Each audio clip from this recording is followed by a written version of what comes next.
Hello, my friends. Today is the last day of the holiday of Sukkos. The holiday of Sukkos. Every day for 7 days, we eat, sleep, spend our time, relax, entertain guests in a hut. We go out from our permanent dwelling, we go into this hut, which has 4 beautifully decorated walls, but nothing on the top except for branches. And we show our absolute faith in God that He's going to take care of us, even in a hut like this. As a matter of fact, this is the happiest of all the holidays. We're told, you should rejoice on your holiday, and you should be exceedingly happy. Only says that on the holiday of Sukkot. It says you should rejoice in all our holidays, but exceedingly happy only in the holiday of Sukkot. That's funny. We're sitting in a booth with nothing over our heads and we're rejoicing. Reminds me of something my father used to say to me. As long as you have a roof over your head, you should be happy. Well, God says you don't need a roof over your head because you have absolute faith in me, and you should definitely be happy. Besides sitting in the sukkah, what do we do every day? We take the 4 species. An esrog, which looks like a heart. A lulav, which looks like the human spine. Hadassim, which looks like eyes. And aravos, which look like lips.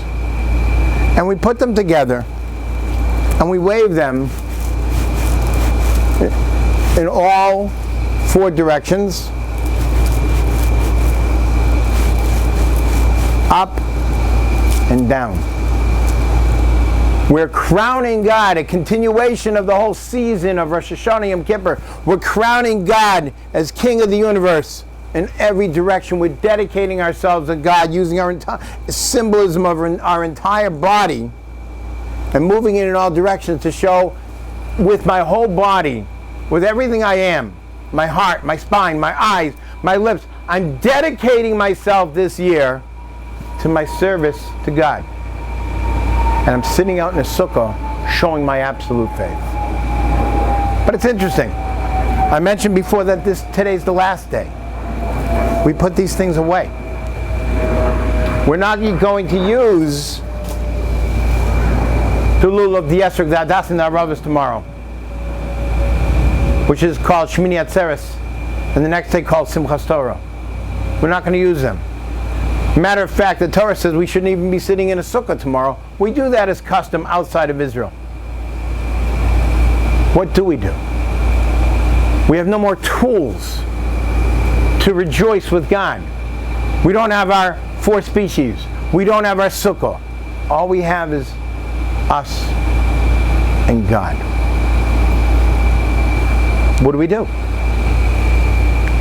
What do we have on this holiday called Shmini Atzeres and Simchas Torah? What do we have left? Love.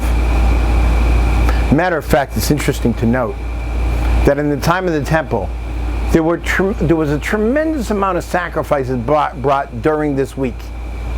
13 cows and rams and sheep. But every day, there was a little bit less and a little bit less.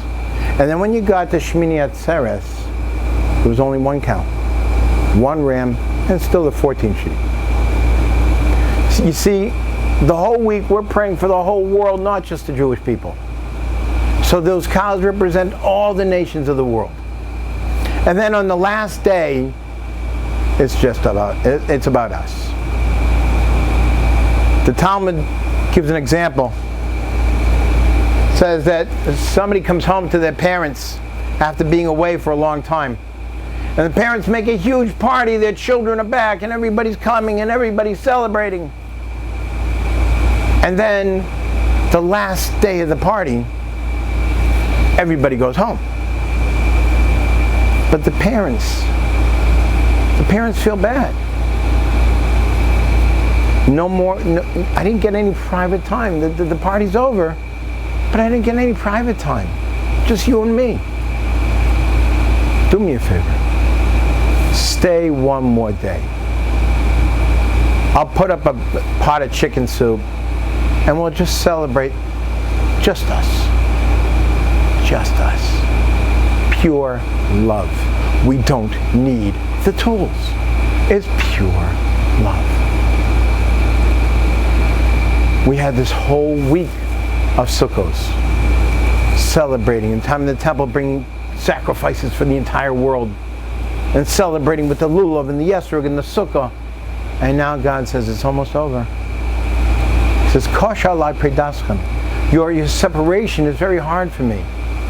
Give me one more day. Hence the name. Shmini means the 8th day.